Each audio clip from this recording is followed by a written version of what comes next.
Walmart's surprised people, I think. I think if you rewind a couple of years, Walmart was really kind of off the radar screen, and Jet certainly helped. So I think Walmart's back as kind of the biggest competitor, and I would say there are certain competitors within verticals. If you look at certain areas of furniture or mattresses or auto parts or apparel or other categories where Amazon is newer, and grocery is certainly one of those, and they're trying to obviously augment that with the Whole Foods deal.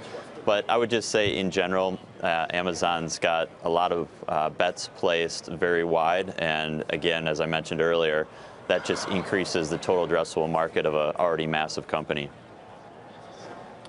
John, Sarah, I would just go ahead, John. So I would just add that we think Amazon across all the different verticals is probably getting 30–40% of every incremental dollar in. So there's other competitors clearly, but they're the leader by a pretty wide margin at this point.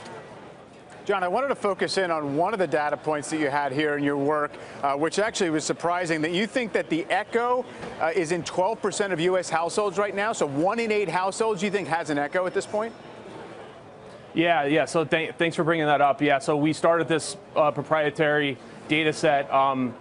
We've been tracking it for about 6 months, and yeah, so 12% penetration on average in 2Q17 versus about 11% in the first quarter. Obviously, they're very aggressive on with Echo, the discounting on Prime Day, so that number should go up. And the other things that we found was like 85% of Echo owners use it at least once a day. I think 60% use it multiple times a day, and about a third do voice-enabled direct purchasing. So they have a really wide lead here over Google, and obviously Apple just came out with their product, and I think Microsoft's coming out with something, but they're well ahead at this point, Amazon. So it bodes well overall from an ecosystem perspective. Yeah, we were debating that. That number sounded hard to believe, especially because I don't have one. Mike, I'll ask you about the Echo. 50% price cut here for Prime Day. The Dot drops to $34.99. Those lower prices, do they signal that Amazon's getting ready to release new versions maybe, or they're just desperate to get into your home and just reach a big audience, sort of Amazon style? Not necessarily new versions. They're just trying to, as you said, get into the home. I mean, this is really about seeding the market, and the Alexa-enabled devices are really a Trojan horse to get into living rooms and kitchens and households all over to drive better ordering as well as just data collection. I mean, Amazon is getting light years ahead of the competition. We talked about Walmart earlier. This is something that differentiates the company versus what Walmart's doing, in addition to everything that Amazon has related to fulfillment and logistics and same day and same hour delivery. So it's just part of their way of reaching an escape velocity versus the competitive set. All right.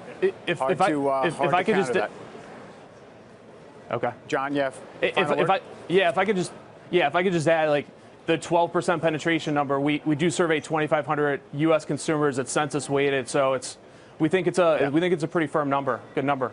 All right, we'll hold you to that. We need to get Sarah one of those, I guess. All right, guys, thanks very much for your take on this. Happy Prime Day this morning. Thank you. Thanks.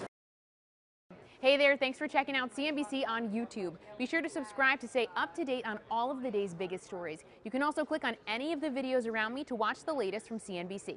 Thanks for watching.